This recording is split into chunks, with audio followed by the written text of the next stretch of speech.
Hello అండి. Good morning. ఈరోజు మీకు నేను పోస్ట్‌నర్ ట్రాకర్ యాప్‌లో మనకి కొన్ని ప్రాబ్లమ్స్ అంటే 3హెచ్ఆర్ డిస్ట్రిబ్యూషన్ త్రూ ఎఫ్ఆర్ఎస్ ప్రాసెస్ చేస్తున్నా, లేదంటే న్యూ రిజిస్ట్రేషన్ చేస్తున్నా, pregnant, lactating, MTF, pre school పిల్లల యొక్క డేటాని మనం న్యూ రిజిస్ట్రేషన్ చేస్తున్నప్పుడు ఓటీపీ ఎంటర్ చేస్తున్నామండి. ఫేస్ క్యాప్చర్ చేస్తున్నాం. సబ్మిట్ చేసే ప్రాసెస్‌లో ఏమవుతుందండి, మళ్ళీ బ్యాక్ వచ్చేసి స్టార్టింగ్ నుంచి చేయమని చెప్తుందండి. అంతేకాకుండా మనకి హైట్, వెయిట్, హోమ్ విజిట్ చేస్తున్నప్పుడు కూడా కొన్ని ప్రాబ్లమ్స్ అనేవి రైజ్ అవుతున్నాయి కదండీ! సో, అలా వస్తున్నప్పుడు మనం జనరల్‌గా ఏం చేస్తున్నాము అంటే యాప్‌ని అన్‌ఇన్‌స్టాల్ చేసేస్తున్నామండి. అట్లా కాకుండా డేటా స్టోరేజ్‌ని మనం క్లియర్ చేసి మళ్ళీ యాప్‌ని మనం ఓపెన్ చేసి ప్రాసెస్ అనేది చేయొచ్చండి. ఇన్ జనరల్‌గా మనం వర్క్ చేసేటప్పుడు ఏ ప్రాబ్లమ్స్ కనిపిస్తున్నాయి అంటే ఇక్కడ చూస్తున్నాం కదండీ! పోస్ట్‌నర్ tracker failed to start several times, restore it by cleaning its history. ఇట్లా ఒకటి చెప్తుందండి. ఇంకోటేంటంటే FRS data not available at the moment. మనం ఫేస్ క్యాప్చర్ చేస్తున్నప్పుడు మనం తీసుకున్న బెన్ యొక్క ఫేస్ క్యాప్చర్ చేస్తుంటే ఇట్లా కూడా ప్రాబ్లమ్ అనేది చూపిస్తుందండి. సో, ఇటువంటి ప్రాబ్లమ్స్ అన్నిటిని మనం క్లియర్ చేయాలంటే వన్స్ మనం కంప్లీట్‌గా బ్యాక్ వచ్చేయాలండి. తర్వాత మనం స్క్రీన్ మీద మనకి కనిపిస్తున్న పోస్ట్‌నర్ ట్రాకర్ యాప్ కనిపిస్తుంది కదండీ! దాన్ని ఒకసారి ఇలా టచ్ చేసి పట్టుకుంటే మనకి బాక్స్ అనేది ఓపెన్ అవుతుందండి. ఇలా ఒక బాక్స్ అనేది మనకి కనిపిస్తుంది. ఈ బాక్స్‌లో ఫస్ట్ మనకి యాప్ ఇన్ఫో అనేది ఒకటి కనిపిస్తుంది. తర్వాత అన్‌ఇన్‌స్టాల్ అని కనిపిస్తుందండి. ఇన్ జనరల్‌గా మనం ఏం చేస్తున్నాము అంటే అన్‌ఇన్‌స్టాల్ చేసేస్తున్నామండి. అన్‌ఇన్‌స్టాల్ చేయకుండా ఒకసారి ఈ ప్యాటర్న్ ట్రై చేసి చూడండి. యాప్ ఇన్ఫోని ట్రై చేయండి.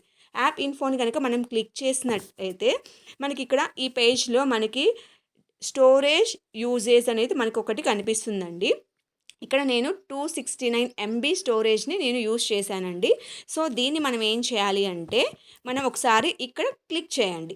అలా టచ్ చేసినప్పుడు ఇక్కడ మనకి డేటా అనేది కనిపిస్తుంది కదండీ! ఇక్కడ చూడండి టోటల్ ఎంతుంది, 269 ఎంబీ. యాప్ యొక్క డేటా 267 ఎంబీ. ఇక్కడ డేటా ఎంత, 1.7 ఎంబీ డేటా ఉందండి. సో, ఇక్కడ నేనేం చేస్తున్నా అంటే స్టోరేజ్ యూజేజ్ అండి ఇది. దీనిలో నేను ఏం చేస్తున్నాను, ఈ క్లియర్ డేటా దగ్గర క్లిక్ చేస్తున్నానండి. సో, క్లియర్ డేటా దగ్గర నేను క్లిక్ చేస్తున్నాను. దాన్ని గనక ఇలా టచ్ చేసినట్లయితే మనకి నెక్స్ట్ ఇంకొకటి ఓపెన్ అవుతుంది. సో, దీంట్లో నేను ఈ క్లియర్ అనేది ఉంది కదండీ! దాన్ని క్లిక్ చేస్తున్నాను.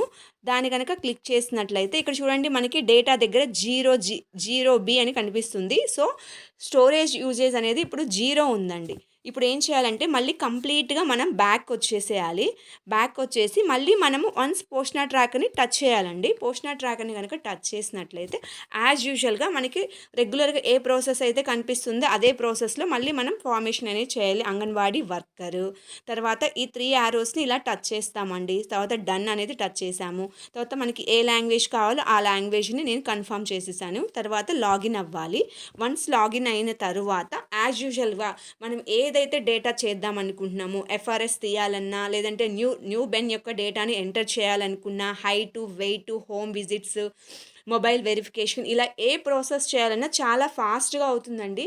ఇప్పుడు ప్రెజెంట్ రైట్ నౌ మనము టీహెచ్ఐ డిస్ట్రిబ్యూషన్ త్రూ ఎఫ్ఆర్ఎస్ చేస్తున్నాం కదండీ! సో, ఫేస్ అనేది తీసుకున్న తర్వాత డస్ నాట్ మ్యాచ్ అని చెప్తుందండి. సో, ఆ ప్రాబ్లమ్ అయితే ఇప్పుడు ఇలా చేసినట్లయితే క్లియర్ అవుతుంది.